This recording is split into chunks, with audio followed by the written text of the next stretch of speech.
Baik, puji Tuhan, saudara kekasih. Kita lihat firman Tuhan hari ini. Kita berbicara tentang kuasa doa. Kuasa di dalam doa. Doa yang berkuasa adalah doa yang mampu mengubah keadaan.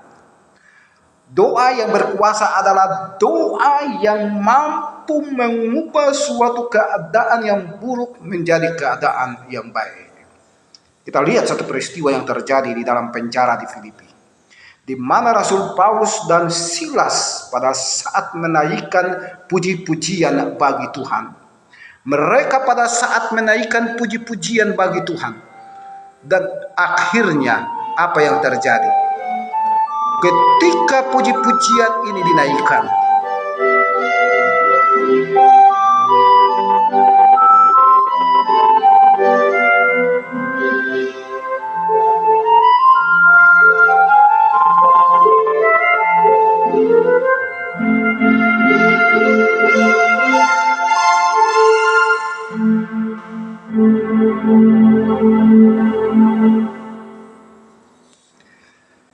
dan bukan saja puji-pujian, tetapi mereka juga menaikkan doa.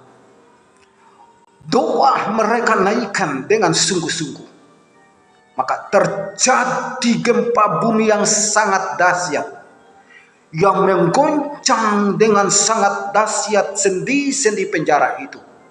Dan belenggu-belenggu mereka akhirnya terlepas.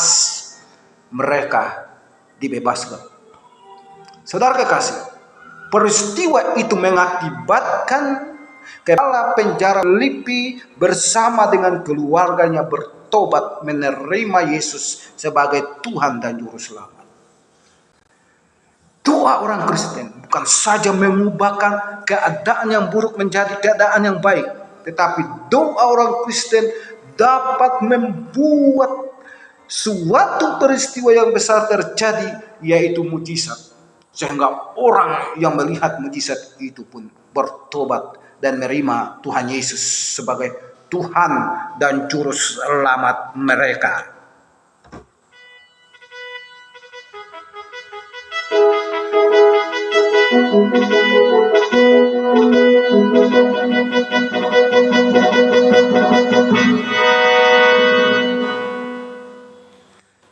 Ketika orang-orang bertobat karena doa kita, maka malaikat di surga bersukacita. Malaikat di surga menyambut pertobatan orang itu dengan sorak-sorai dan penuh dengan sukacita.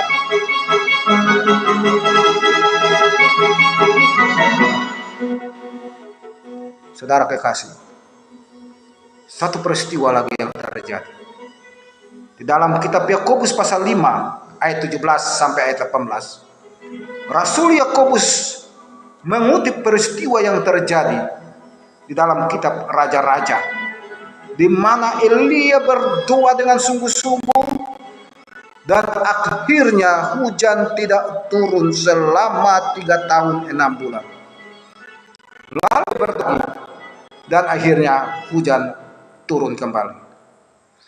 Daniel, ketika di dalam Daniel pasal 6 ayatnya yang ke-10 dan Daniel pasal 9 ayatnya yang ketiga, di sana menjelaskan bahwa Daniel ketika mendengar bahwa ada satu rencana yang jahat yang dilakukan oleh Raja Nebukadnezar kepada orang-orang buangan yang ada di Babelonia, Daniel mengambil sikap dan dia berdoa. Dia berdoa 3 kali sehari dengan mukanya menghadap ke Yerusalem. Dia berdoa, Tuhan turun tangan. Tuhan lakukan suatu mujizat yang sangat dahsyat. Daud menghimbau kepada kita. Daud juga mengatakan kepada kita di dalam Mazmur 122 ayatnya yang ke-6, berdoalah untuk kesejahteraan Yerusalem, biarlah orang-orang yang mencintaimu mendapat sentosa. Kita berdoa. Mengapa kita berdoa untuk Yerusalem? Karena kita berdoa memberkati Yerusalem, maka berkat Yerusalem, berkat yang Tuhan janjikan kepada bangsa Israel itu juga akan mengalir dalam kehidupan kita. Saudara, mengapa kita berdoa? Mengapa? Ini pertanyaan. Mengapa kita berdoa? Karena kita berdoa untuk pemulihan bangsa.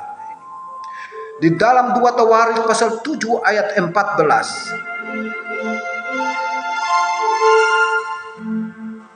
Dan umatku yang atasnya namaku disebut merendahkan diri, berdoa dan mencari-Ku, lalu berbalik dari jalan-jalan yang jahat, maka Aku akan mendengar dari surga dan mengampuni dosa mereka, serta memulihkan negeri mereka.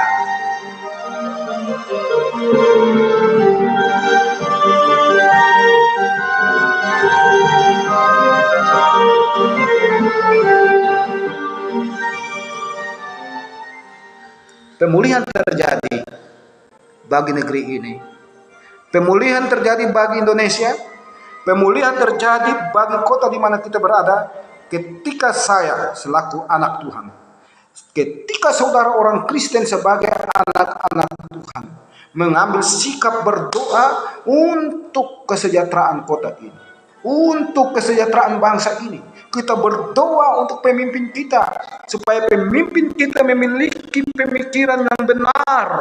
Kita doa untuk pemimpin kita, kepada pemimpin kita, supaya mereka bertindak dengan benar, mereka bertindak dengan hati-hati, mereka bertindak dengan rasa takut. Kita doa untuk kesejahteraan kota anak kita tinggal. Mengapa? Di dalam Yeremia pasal 29 ayat, usahakanlah kesejahteraan kota di mana kamu Aku buang, dan berdoalah untuk kota itu kepada Tuhan, sebab kesejahteraan adalah kesejahteraanmu juga. Kesejahteraan kota adalah kesejahteraan. Kesejahteraan kota di mana kita tinggal ini adalah kesejahteraan kita. Untuk itu kita punya tanggung jawab yang besar.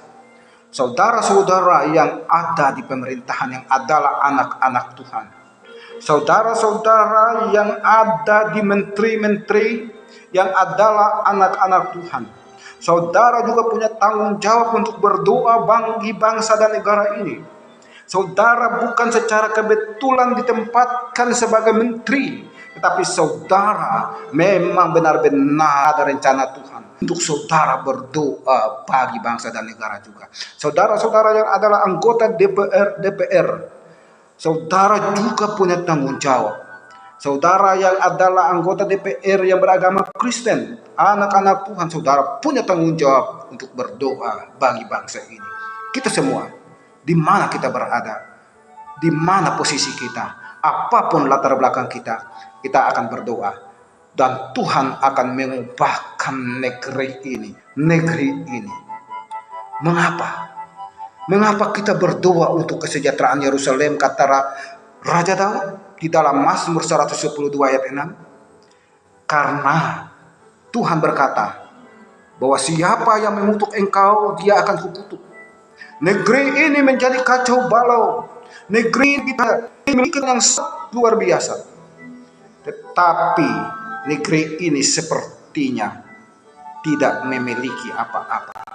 Karena yang keluar dari mulut kita, yang keluar dari mulut para pemimpin kita adalah apa? Kutukan dan kutukan mengutuk bangsa Israel, mengutuk umat yang diberkati oleh Tuhan. Kutukan itulah yang sekarang ini terjadi.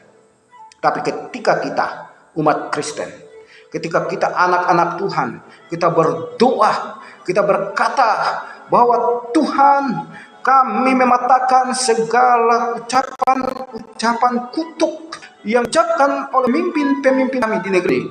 Ucapan kutuk yang diucapkan oleh pemimpin kami di Indonesia ini, kami patahkan di dalam nama Tuhan Yesus, dan Engkau ubah ucapan kutuk itu menjadi berkat bagi Indonesia. Pemimpin kita yang selalu mengutuk bangsa Israel. Pemimpin kita yang selalu mengutuk bangsa Israel. Kita berdoa supaya mereka bertobat. Kita angkat tangan kita dan kita berdoa untuk bangsa Israel. Kita berdoa untuk kesejahteraan bangsa Israel. Kita berdoa supaya Tuhan memulihkan bangsa Israel. Berdoa untuk peristiwa pertobatan bangsa Israel. Jika bangsa Israel menerima Yesus sebagai Tuhan dan Juru Selamat. Kita berdoa untuk kota di mana kita tinggal. Jika terjadi di negerimu ada peperangan, jika terjadi di negerimu ada pemberontakan, jika terjadi di negerimu ada huru-hara, negerimu tidak damai, negerimu tidak aman, negerimu kacau balau. Karena apa? Saudara orang Kristen ada di negeri-negeri yang kacau balau, yang ada di negeri-negeri yang terus terjadi kekacauan, negeri-negeri terus terjadi bentrok. Saudara lupa berdoa untuk bangsa Israel. Saudara lupa berdoa untuk kesejahteraan kota di mana saudara tinggal. Untuk itu hari ini kita berdoa. Kita doa dan kita berikan negeri kita. Kita doa berikan bangsa Indonesia. Kita berdoa dan Tuhan memulihkan kota di mana kita tinggal. Kesejahteraan akan turun di negeri ini. Tuhan Yesus memberkati kita.